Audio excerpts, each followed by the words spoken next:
Hi, I'm Terrence Bird. At Health First New Jersey, we believe everyone should be informed about the important healthcare issues that affect them and their families.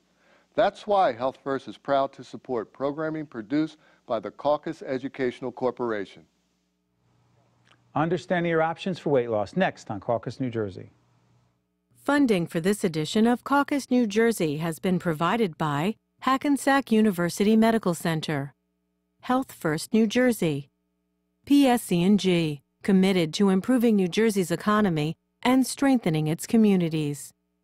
Roche, Bloomfield College, offering small classes and big opportunities since 1868. And by the Russell Berry Foundation.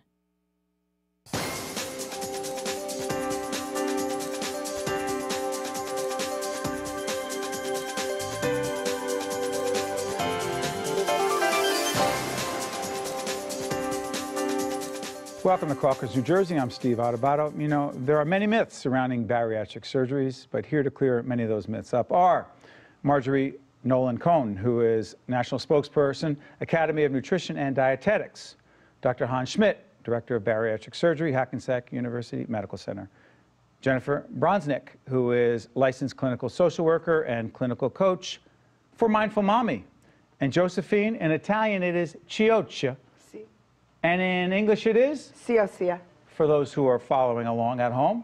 And you are a bariatric surgery patient, right? I am. I want to thank you for joining us. And by the way, throughout this program, you will see information at the bottom of your screen. Doctor, before we went on the air here at Public Television, I was saying that Josephine had a certain kind of surgery. I said she had lap band surgery, and you said, Steve, let's be technically correct. What is technically correct and what is wrong about what I said? There's two different bands on the market. There's the lap band, brand band, and the Realize brand band. So really we try to call it gastric banding because the two of them are grouped together. Okay. Why did you have what you had? I had the surgery because I was dysfunctional at the weight that I was carrying, and I could not function normally in everyday, daily activities.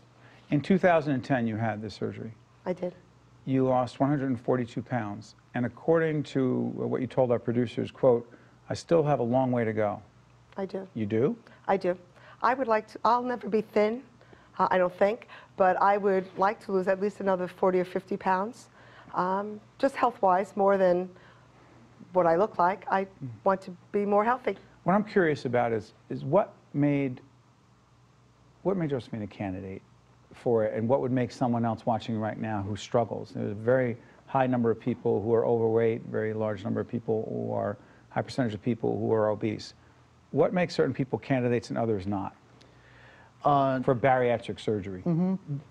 Initially, you have to be basically heavy enough for bariatric surgery, and we calculate a BMI. It's the body mass index, and it's a height-weight ratio. You can go on the internet and just there's many different places to calculate it. But anybody with a BMI over 40 is considered morbidly obese, and that's the weight at which medical problems start developing because of your obesity. Can you do that yourself, or can you get to that number yourself, or test and get to the number yourself, or do you have to go in and have professionals determine what that number is? It's just, it's all you need is your height and your weight, and then it's just got to be calculated off of that. So you can calculate it basically on a website is the easiest way to do it. Did you know? I did not know. I know that now, but I did not know that at the time. And real quick, before I come to the side of the group, how much different do you feel today than the way you felt before you had the surgery in 2010? I feel a million times better today than I did 2.5 years ago. Physically? Physically, emotionally, mentally, spiritually, in every way. Spiritually? Well, I know that I could not have done this alone. So spiritually, I feel that my life has a direction and that I have guidance in what I do. Jennifer, I want to ask you, tell us about your organization. Sure. Mindful Mommy is an organization that helps and supports mothers to be happy, healthy parents so they can raise happy, healthy children. And what's the discussion, or what's the connection to this whole discussion about weight and obesity and the connection to Sure. potential bariatric surgery.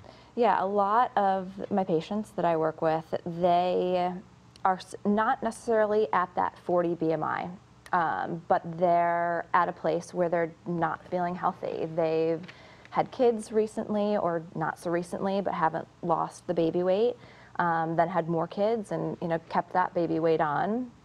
And so it's working with them with their diet and also mainly lifestyle and their mental health around their weight, sort of. Their mental health?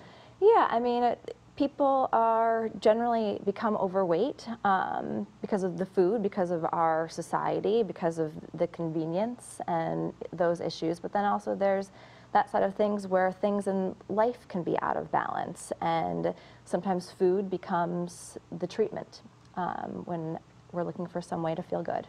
And food is right there, and it makes us feel good right away. Talk about your organization. I'm from the Academy of Nutrition and Dietetics. We're about 72,000 dietitians across the country and other nutrition professionals, and I'm a spokesperson for the Academy. I also have a private practice in New York City, and I work primarily with eating disorders, and I've had a lot of post-bariatric patients who are dealing with eating disorder issues. It's a relatively small population, however, I'm seeing the worst of the worst, so this is definitely something that, deserves a lot of talking about. Let's break this down. Bariatric surgery, gastric bypass, Correct. and the lap band surgery. Correct. Okay. There's a third. Go ahead. The sleeve gastrectomy. It's a newer operation. It's been The sleeve, sleeve gastrectomy. how new? It's been done for about 10 years, but commonly done for about 3, I would say. Okay. Break them down, each one. Gastric bypass. Gastric bypass. First of all the surgeries are done laparoscopically, meaning through little keyhole incisions, 5 little incisions. And the gastric bypass involves making a new little stomach about the size of an egg, but it involves an intestinal bypass, so there's some malabsorption of nutrients. Whoa, malabsorption, that, you made a face for that, right? Malabsorption of nutrients. What does that mean? It means that you don't absorb 100% of what you eat because we've bypassed part of the intestine. Okay. Is it dangerous? It can be, yeah. Under what conditions? Well, it's probably the most risky of the operations to perform, just for surgical complications, but it does require lifelong nutritional follow-up because there is a high rate of B12 deficiency, iron deficiency, and certain other vitamin deficiencies. So it requires really intense follow-up over your lifetime. Okay, and the next surgery? Yeah, the next surgery we talked about is the band. Describe it. It's just wrapping a plastic balloon around the upper part of your stomach. The balloon can be adjusted, it can be loosened, and it can be tightened. Depending upon? How much you're eating. If you're eating too much, we make it tighter. If you're not eating, if you're eating not enough, we can make it looser. It's probably the safest operation surgically, but it requires the most follow-up on the part of the patient because really the success of the band comes down to how much effort the patient puts into losing weight. Before we go into the third surgery, I'm curious, Josephine. Yes. You've obviously done very well with the surgery. It's been 2 years, right? 2.5. 2.5. What changes did you make after the surgery with respect to your diet? I made drastic changes in my diet. The fact that I was even so much heavier than I am now indicates the type of foods that I ate. I would, without question, start off my morning with a bagel and cream cheese, and then mid-morning, break time at school, I might have another bagel. At school, your job? I'm a teacher. Do you mind having pictures of yourself before? No, not at You all. don't? And there's a picture of you. This is pre. Yes, this Okay, is, come on. there are 2 of them. I know Bob Morris, our 20-year-plus director. We're actually celebrating our 25th anniversary as we do this show, and I don't know if we're going to have Bob Morris after this. This is, okay. Steve, do you have the ability to do this? These are both?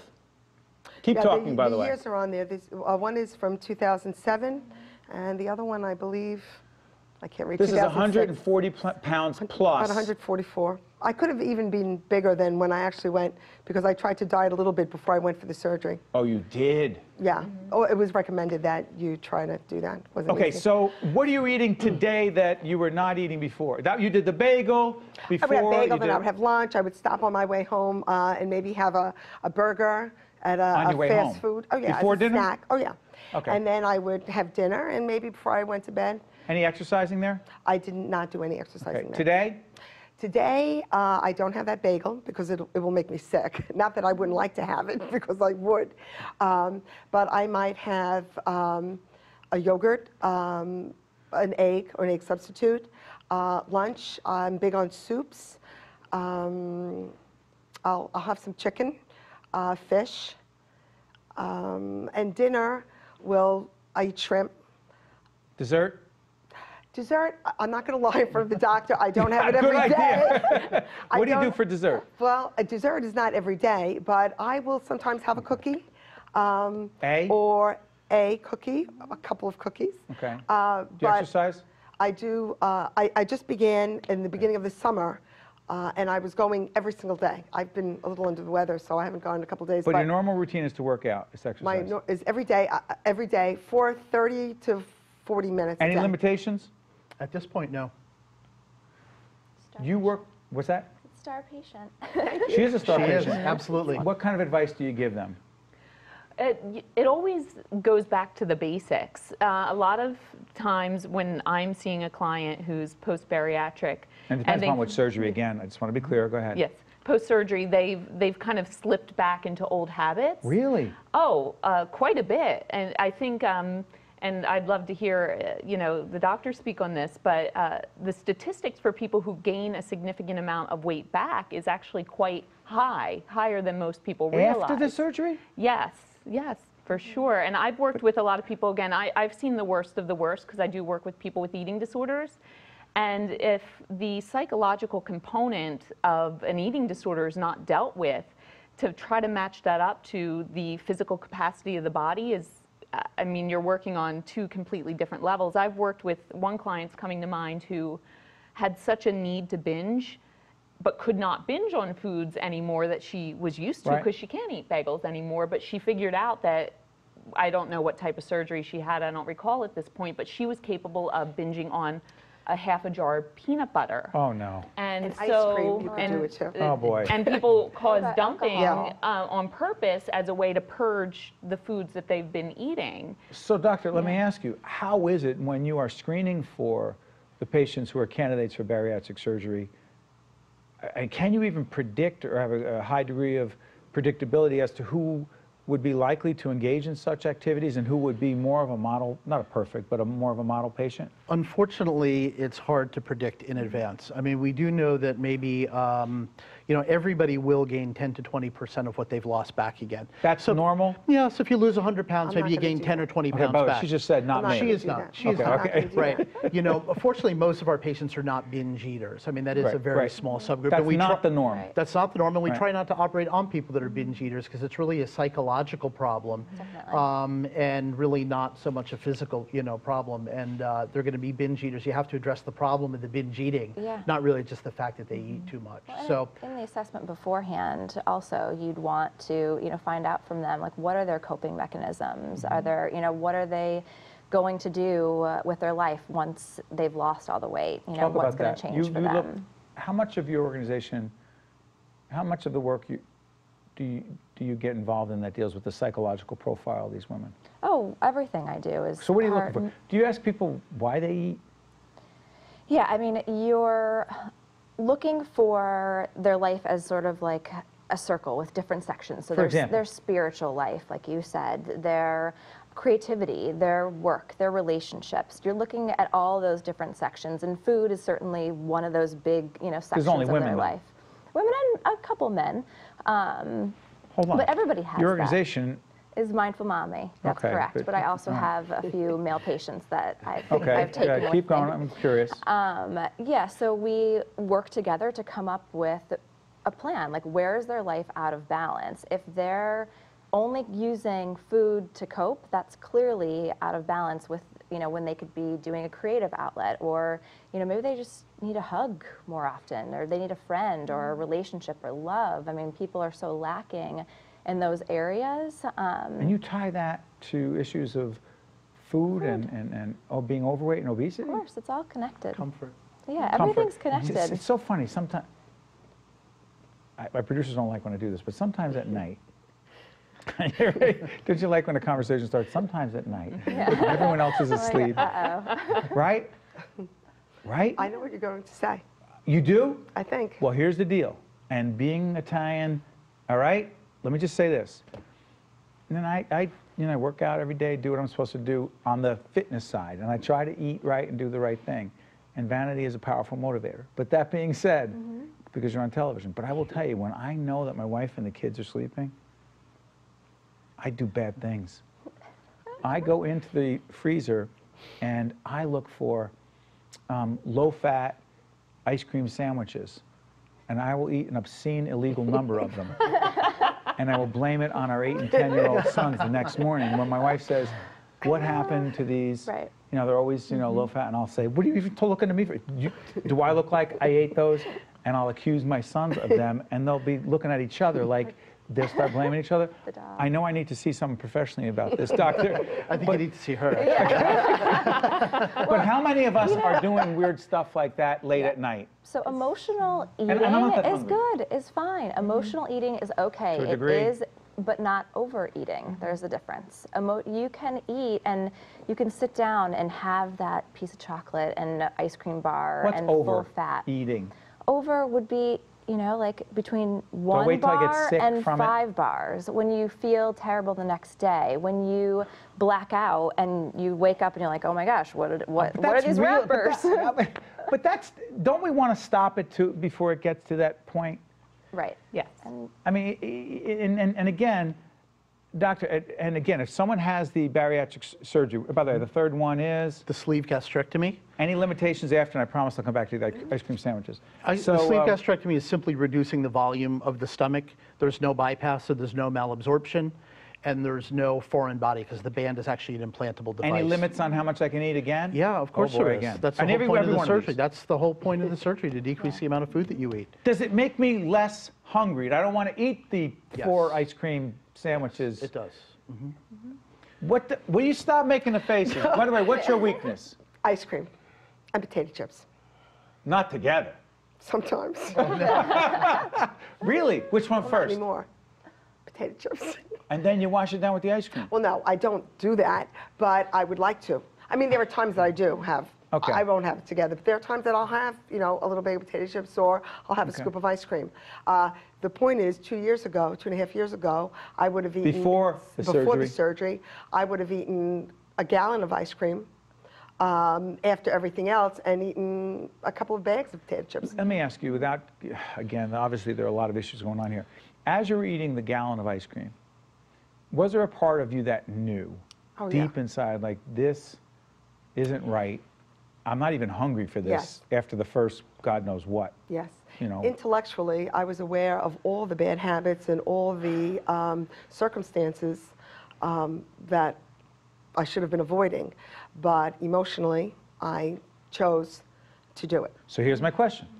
You knew that intellectually, because you're smart, you're professional, educator, how much pressure do you think there is on people who make the decision to go for bariatric surgery from people around them who say, you gave up? There's a young woman on, I can't believe we're on public television, I'm quoting the Real Housewives of New Jersey.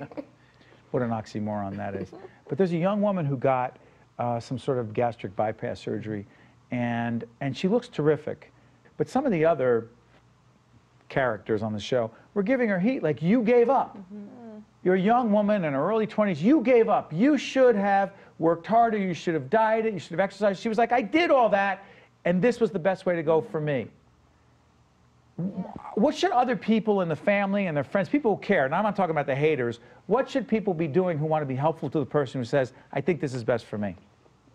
Well, obviously supporting the person, and depending on the situation, when I'm working with clients, I always encourage them to talk to their family members around holidays or visits or any situation where there's food around. And one of the things, you know, that I think you were kind of referring to is the mind-body connection, and the same area of our brain that gets pleasure from alcohol and drugs and sex is the same area that gets pleasure from food. So they're all interconnected, and that's part of what's going on. You cognitively know you can't eat these foods, but it doesn't mean that you're not seeking the pleasure of them and how it's all intertwined. But we have to, okay, hold on. The difference between alcohol and drugs is that you don't have to do those things. But the food, in all seriousness, you have to. You have to. So that's what's tricky about it, right, Doc? That's one of the hardest parts, because food is everywhere. It's a part of our life. It's a part of our culture. Holidays happen over Some the dinner cultures more table. than others. Right? Yeah, absolutely. You can't live without it. Absolutely. You can't Right. live So without therefore, alcohol. Yeah. you grow up in a culture where it's you're stuffed. My grandmother was like, eat, Yeah. and therefore Yep. we're It's nurturing, eating right? beyond Food is love. Yeah. food, and that food is about so much more than food sometimes. No, But we eat too much in America. The portion sizes are too big. I mean, there's such accessibility to food all the time. You know, it used to be that poor people were skinny because they couldn't afford food. Everybody can afford junk food now, and it's available 24 hours a day. The drive-ins are open 24 hours a day. You can get food cheaply anywhere now. Doctor, what advice do you give, not just to your patients who the patients for bariatric surgery, but for the family members, for those who are closest to your patients? What do you tell them? Because you are a very powerful, important voice in this process. Well, it's got to be a whole lifestyle change. It can't just be eat less. You know, once you get to a BMI of 40, we talked about earlier, that's The body about mass index. That's about 100 pounds overweight. So, I mean, once you get 100 pounds overweight, it's very hard to lose that weight simply by dieting. To lose 100 pounds on your own is really, really hard. Only about 5% of the people can maybe lose it and keep it off for 2 years. So, I mean, those are the people that we see for surgery. I mean, you probably, when you decided to have surgery, you probably pretty much kind of gave up on the idea when you were eating this huge amount of food. It probably didn't matter to you anymore because you knew you weren't going to be able to. It was hopeless. It was hopeless because you knew Many that even diets? by cutting out Oh, a yeah. bagel, Many, it's many not gonna diets. really Go ahead, affect. Doc, I'm sorry. Yeah, even cutting out a bagel is not really going to affect your weight one way or the other. So my advice to the family is support to change the whole household, to change the way you buy food, the way you bring food in, the way you prepare food. It's really got to be supporting on so many different ways. I mean, exercise, right? I mean, there's so many different levels that it affects. And we have, sorry for interrupting, we have small children, and we really do have to start with our kids. And that's such a cliche, but it's so true, right? Yeah. We can't just say, you know, they're kids. It's not a big deal. We'll wait till later, because they get into certain habits and they can pick up this extra weight. And the whole idea of baby fat, that's not so much anymore. the myth. Talking about myths. It's not true. No, and childhood obesity is growing at just astronomical rates. I mean, it's starting younger and younger, and children are now having grown-up diseases like type 2 diabetes Yes. and high blood pressure and heart disease at, you know, even pre-teens because of obesity. So, you know, it's definitely something that starts at home. And it starts with our children, but it starts with us first, because we're the ones. We're the bad role models sometimes. We're the role models. Yeah. By the way, mothers are key to this, no? Oh, huge. Mothers run everything, you know. They're Because- in charge of the house, the kids, the food. They feel a lot of pressure, don't they? Yeah. Do moms hard. sometimes eat just because it takes away some of the pressure? Well, it's like moms are rushed. You know, it's hard to think of what's a quick, healthy meal. You know, it's much easier to go to the drive-through, or when you've got 3 kids, one kid wants this. It's overwhelming for them. And like you and your ice cream sandwiches, you know, Thanks for reminding me. sometimes moms need that. They need, at the end of the day, that unwinding, and it's easy to go to the ice cream sandwich Yep. rather than go to a friend. You know, and say, you've provided such an important public service, but the really bad thing about this show is that I realize now that my wife knows, and I can't blame it on my kids anymore. Thank you very much. Thanks for watching. Now let's continue the conversation about this and other important topics and issues on Facebook. Visit my page at facebook.com/Steve Adubato, PhD. The preceding program has been a production of the Caucus Educational Corporation, celebrating 25 years of broadcast excellence. N13 for WNET, NJTV, and WHYY. Funding for this edition of Caucus, New Jersey has been provided by Hackensack University Medical Center, Health First New Jersey. PSC&G, committed to improving New Jersey's economy and strengthening its communities. Roche. Bloomfield College, offering small classes and big opportunities since 1868. And by the Russell Berry Foundation. Promotional support provided by NJ Biz, all business, all New Jersey. The Star Ledger and NJ.com, everything Jersey. And by New Jersey Monthly, the magazine of the Garden State, available at newsstands. Transportation provided by Airbrook Limousine, serving the metropolitan New York, New Jersey area. Caucus, New Jersey has been produced in partnership with TriStar Studios. There is a place that pushes beyond traditional thinking to take medicine further than ever before, where science and creativity work together to give heart and cancer patients new possibilities, and researchers discover options for children who once had none.